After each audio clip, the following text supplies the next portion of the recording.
Chers amis internautes, bonjour, bonsoir, toujours la même histoire. L'heure est grave. Là, chaque semaine se passe quelque chose de terrible, d'absolument infernal. Là, c'est l'exécution, pardon, j'arrive pas à parler même, de James Foley. La personne qui a découpé la tête de Foley, je crois l'avoir reconnu d'ailleurs. Je pense que c'est un mec de Bobigny que j'ai croisé, qui a mal tourné. Bon. Mais je suis pas sûr que ce soit lui parce qu'en même temps il parle pas anglais. Il parle même pas français, donc je sais pas. Je pense que c'est. Kader, je l'appelais Kader. Kader, je crois qu'il s'appelait, je sais plus exactement son nom, j'ai déjà oublié. Je croyais que c'était lui, mais là on m'a dit que c'était un anglais. Alors là, il faut voir ce qui se passe. Mais là, ça a évidemment provoqué une indignation générale des pays occidentaux. Et ils ont le gros sur la patate. Atroce. Bon, moi j'étais préoccupé par la lapidation d'Albert Ebossé, vous savez, ce footballeur camerounais là, qui s'est fait allumer sur un stade. Bon, il s'est pris une caillasse en Algérie.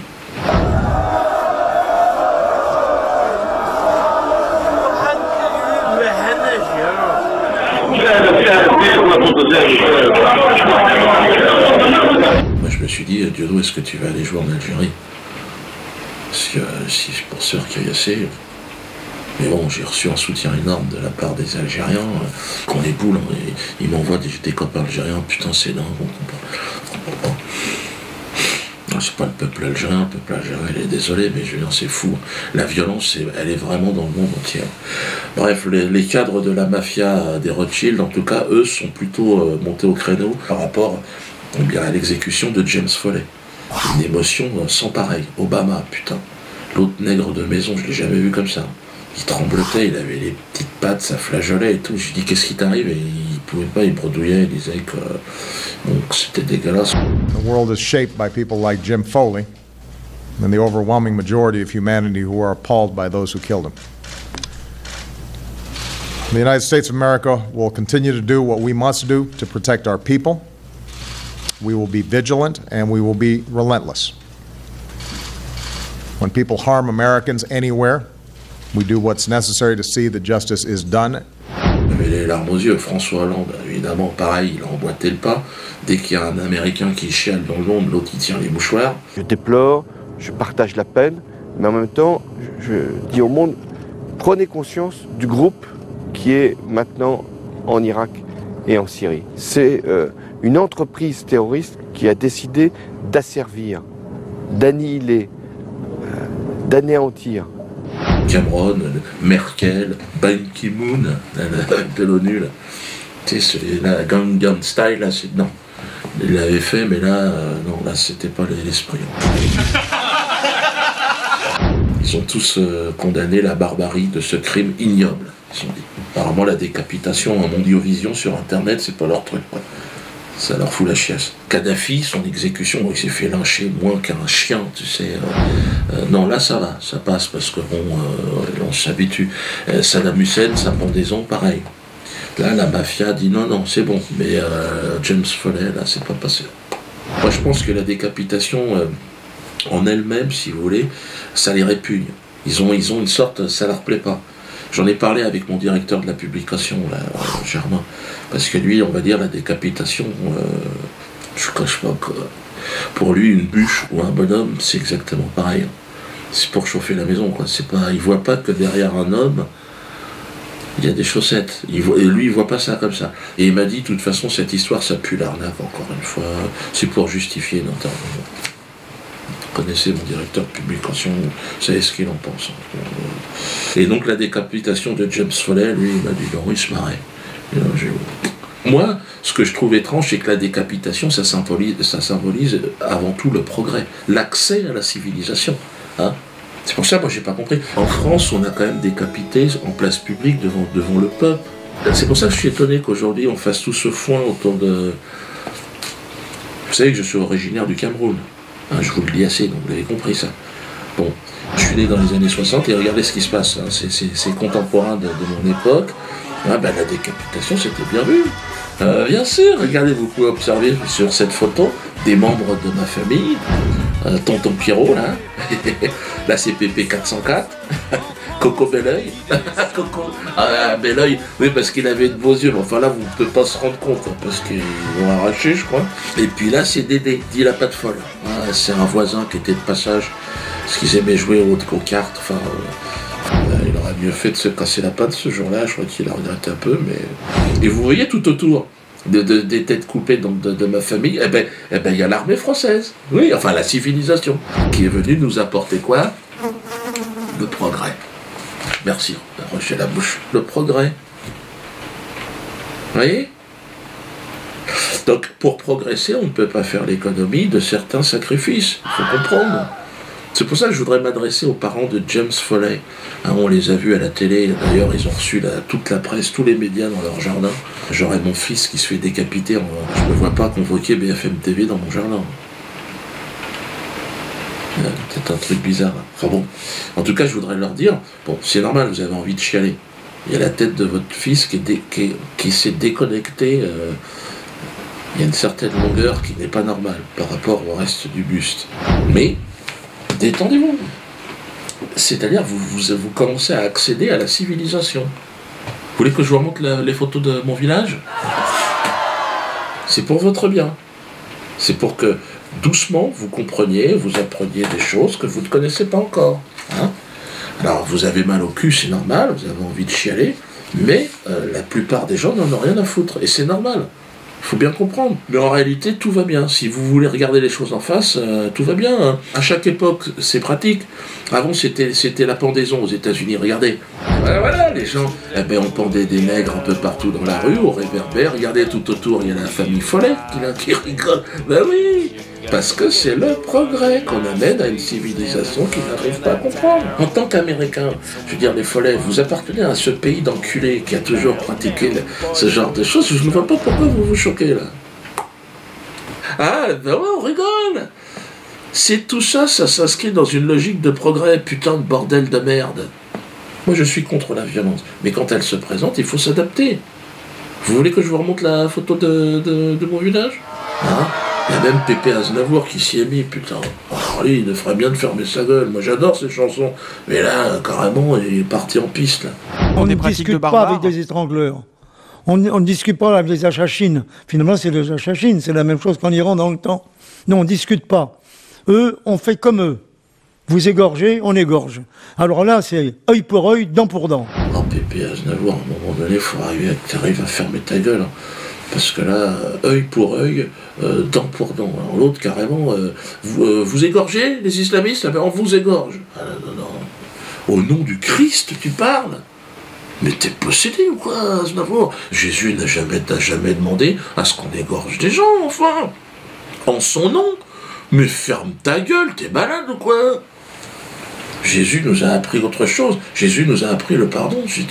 Et là, on a tendance à l'oublier. Hein. Ah ouais, le plus précieux des trésors. Hein. La baguette magique pour l'éternité, le pardon de Jésus. Vous vous rendez compte? Ça, c'est beau, c'est fort. Pour ça, je ne comprends pas très bien ce qui se passe. Puis alors, Aznavour, il nous fait une leçon sur François Hollande. Je commence à penser qu'on dit trop de mal de nos dirigeants. Quel qu'il soit. Au lieu de les aider, on les abat. J'aime bien le président d'aujourd'hui. Contrairement à ce qu'on pourrait dire, je l'ai rencontré pendant 48 heures. J'ai été conquis par le personnage. Mais oui, mais t'as 90 piges, t'habites en Suisse, donc ferme-la, putain. Qu'est-ce que tu parles de respecter François Hollande, Emmanuel Valls? Plus personne n'en veut de ces gens-là. Regarde, ils sont obligés de dissoudre le gouvernement, ils vont le faire toutes les semaines, on n'en veut plus. Tu l'aimes bien, je comprends bien, il t'invite à chaque fois à prendre des petits fours. Dès qu'on parle d'Arménie, toi t'es content de rappliquer, de ramener ta fraise. Mais là, nous, c'est quand même, on est dans la merde ici, ouais. Ah ouais, je suis remonté. Hein. Bon, on va voir quoi, François Hollande, on va pas l'avoir pour longtemps au risque, mais ça va, ils vont être obligés de faire des élections anticipées, là. On part vers la cohabitation. Valls, plus personne ne peut le blairer, là. Moi, je suis content parce que c'est vrai qu'il avait lancé sa carrière sur Montblaze, et bon, là, personne n'en veut plus. Déjà, les municipales, les européennes, là, ils ont reformé un gouvernement 15 jours après. Encore, on a tenu 140 jours, mais non, il y avait les vacances, ferme-la. Ah, et tout le monde quitte le bateau, Montebourg, ah bon, tout ça. Montebourg, il a raison. Hein. L'attaque est frontale directe, elle s'adresse à François Hollande. J'ai demandé et sollicité du président de la République une inflexion majeure de notre politique économique. Et notre action depuis 2 ans n'y a pour l'instant que très peu changé. Bon, maintenant, il faut qu'il soit un petit peu courageux, hein, parce que là, il va traverser un petit désert. Montebourg, faut que tu commences à critiquer aussi ce qui se passe en Israël. Faut pas avoir peur. Hein. Et là, il va falloir la bagnole de fonction. Je crois qu'il va falloir laisser les clés. Ah, bah, si tu veux bosser un petit peu honnêtement, tu peux venir. Tu me présentes un curriculum dans les 15 jours. Je vais voir ce que je peux faire. Je vais pas dire que, mais je vais le mettre sur le dessus de la pile. Allez Arnaud, hein, file. Bon, y en a une qui est contente, qui se frotte les mains, c'est Marine Le Pen. C'est un épisode supplémentaire, ce remaniement d'une longue descente aux enfers. Il faut maintenant revenir au peuple, il faut dissoudre l'Assemblée nationale, il faut que le peuple puisse exprimer son rejet clair et précis, ce qu'il a déjà fait lors des élections européennes, de la politique menée par François Hollande et accessoirement par son prédécesseur Nicolas Sarkozy. Bon, moi j'ai jamais voté Marine Le Pen, parce que là, non, toujours elle m'a dégoûté. Bon, j'étais content que foutu une branlée à des mecs qui sont au pouvoir depuis 800 ans, là, mais alors Marine Le Pen, bon, vous savez qu'on était en froid, j'étais pas sa tasse de thé, y a son mec qui commence à me rentrer dans les plumes et tout, l'autre ils sont plus ou moins pro-israéliens, ils défendent la Ligue de défense juive et tout ça, ils appellent à la guerre civile quasiment en France, hein. Quand tu vois Choprad et tout ça, attends, donnez les gars, non. Mais bon, moi j'étais très remonté contre Marine Le Pen, mais je crois qu'elle a envie qu'on se rabiboche. Ouais, elle m'a tendu la main, on va dire, hein, regardez. Donc là, je peux pas rester indifférent à la quenelle que t'as fait Marine. Bon, Marine, pourquoi pas? Pourquoi pas faire un petit bout de chemin ensemble? Hein, pour 2017? On leur fait la surprise. J'intègre le gouvernement. Allez, on va voir. Hein? Je te fais un bisou sur le cul. Continue à glisser des quenelles. Hein? Et puis surtout à critiquer un petit peu la politique israélienne. Hein? Et arrêter de dire que la solution à toute la misère du monde, c'est d'aller buter des musulmans. Parce que ça c'est pas vraiment... Mais continuer à glisser des quenelles, moi je commence à apprécier Marine Le Pen. Et on va bien finir présidente si jamais on est tous derrière. Hein. Ah, c'est pas fait, attention les gars, hein. J'ai pas dit, parce que c'est quand même, pour l'instant, ça pue Israël, hein, ce parti. Alors, j'ai été, très étonné de découvrir cette photo, évidemment, qui m'a été envoyée par l'entourage de Marine. Alors, l'entourage des militants qui étaient là ce jour-là, et quand le mec a pris la photo, il est venu me voir, il dit, qu'est-ce que tu peux faire avec ça? Je dis, bon, ben, je vais la mettre, voilà, donc vous êtes au courant. Ebola, c'est vraiment la chose la plus terrible. Vous savez que les 2 médecins américains qui avaient contracté le virus, ils sont repartis dans leur pays. Là, ils avaient la chiasse, ils pissaient le sang de partout. Donc là-bas, ils sont arrivés, on leur a donné un vaccin. Et là, ils sont guéris, ils sont chez eux, ils jouent au tennis. L'état de santé du médecin américain infecté en Afrique par le virus Ebola s'améliore. L'homme a été rapatrié aux États-Unis par avion sanitaire et il est actuellement soigné dans une unité spéciale de mise en quarantaine dans un hôpital d'Atlanta. Well, it's encouraging. He seems to be improved from the reports we got earlier.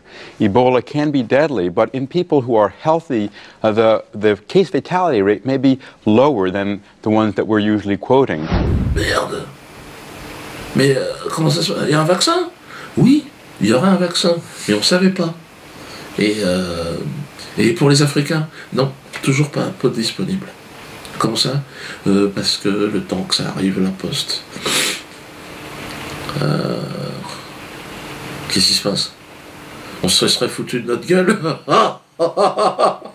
Non, normalement, les chefs d'État africains devraient commencer à bouger, même s'ils habitent plus en Afrique, mais en Suisse, ils devraient dire bon, les gars, donnez-nous le vaccin. Moi, je serais eux, je bloquerais les ambassades. Je leur balancerais Ebola, en vaporisateur, et puis on attend que les vaccins arrivent. Comme ça, au moins, on en a pour tout le monde. Parce que là, on va où, les mecs? J'ai l'impression qu'il y a vraiment un programme d'extermination qui est en train d'être mis en place. La dépopulation, comme dirait Louis Farrakhan. Bon, spéciale salutation à Pascal Mancini, sportif suisse. Courageux, extrêmement courageux, et qui a réalisé une magnifique quenelle dans les règles de l'art. C'était au championnat de Suisse, et qui a réitéré avec un au-dessus c'est le soleil au championnat d'Europe. Bien évidemment, c'est très bien expliqué d'ailleurs dans une interview qu'il a accordée à Croix.fr. C'est extraordinaire, il explique qu'évidemment il n'est pas antisémite, il n'est pas raciste, au contraire, il est antiraciste et c'est pour ça qu'il fait ça. Mais bon, apparemment, la fédération, sous pression d'Israël, ils l'ont convoqué. Il y a Cyril Diabaté aussi qui nous a fait une petite vidéo. Alors les deux là, ils sont sélectionnés pour les quenelles d'or de 2015. Alors regardez la vidéo de Cyril. Entraînement 2 fois par jour, donc avec des mecs du Bellator, de l'UFC, du KSW.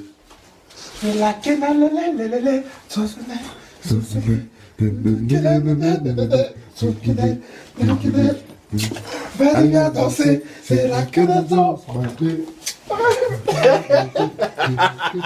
Moi, je pour moi, il a peur, donc il veut pas être sur la vidéo. Il y en a. Quenelle Sauce m'a fait, évidemment. Ça, c'est dans la France entière. Quenelle. La quenelle. C'est extraordinaire. Un tube planétaire, en plus. C'est parti maintenant un peu partout. Alors, vous. N'en déplaise donc à Christophe Carèche, le député socialiste qui disait, vous savez, le 9 janvier dernier, il disait que je ne repartirai plus jamais en tournée, écoutez-le. Encore une fois, je suis convaincu que dans les semaines qui viennent, eh bien, on n'entendra plus parler de Dieudonné, voilà, tout simplement, parce qu'il ne pourra plus se produire. Il ne pourra plus se produire où que ce soit en France.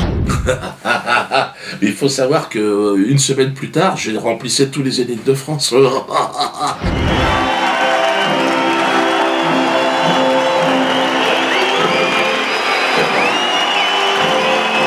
Cette année, ça va être encore pire, et on commence la tournée où? Roger, on la commence où la tournée? À Nantes. Tu m'entends, Christophe? Christophe Carèche? Je t'invite. Oh putain la vache, comme dirait mon directeur de la publication, tu sais. Hein, Roger? Ouais. Moins d'un an après, on revient. Valls maintenant est Premier ministre, alors qu'est-ce que t'as à dire, Valls? La parole, allez. Oh, s'il vous plaît. Tiens, je t'offrirai bien une casquette aussi à toi. Venez de plus en plus nombreux, évidemment. Venez le 27 et toutes les autres, dans les limites, hein, évidemment, des places disponibles. La dernière fois, c'était complet, donc dépêchez-vous à réserver. Et la non-assurance, bien évidemment, la non-assurance. Bon, ben là, on arrive en phase d'atterrissage. Le projet va arriver. Projet non-assurance. C'est-à-dire la véritable révolution, hein, le véritable changement. Ben oui, on se réapproprie l'assurance, on va s'assurer nous-mêmes. Hein. Et c'est comme ça qu'il faut faire, il faut les laisser faire, hein, puis nous, de notre côté, on se reconstruit. Hein. Donc j'y vais, parce que la non-assurance, c'est maintenant. J'ai une réunion à non-assurance, là, je mets ma casquette, et puis, à la semaine prochaine.